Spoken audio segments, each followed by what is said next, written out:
सनातन धर्म में प्रारंभ से ही गुरुओं के सम्मान की परंपरा रही है।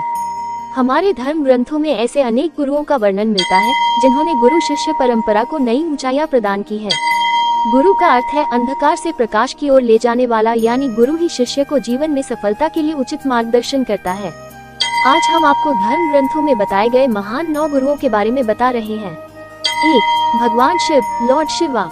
भगवान शिव आदि व अनंत है, अर्थात न तो कोई उनकी उत्पत्ति के बारे में जानता है और न कोई अंत के बारे में, यानी शिव ही परमपिता परमेश्वर हैं।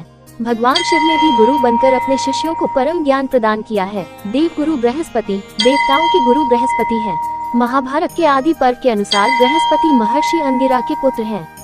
ये अपने ज्ञान से देवताओं को उनका यज्ञ भाग या हवि प्राप्त कराते हैं। शुक्राचार्य दैत्यों के गुरु हैं।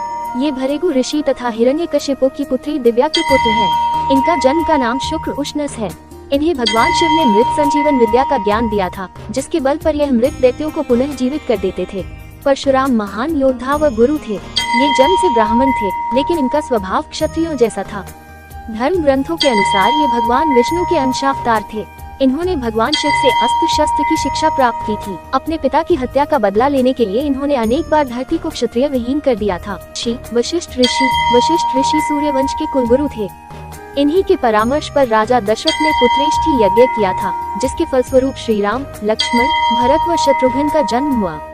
भगवान राम ने सारी वेदांगों की शिक्षा वशिष्ठ ऋषि से ही प्राप्त की थी।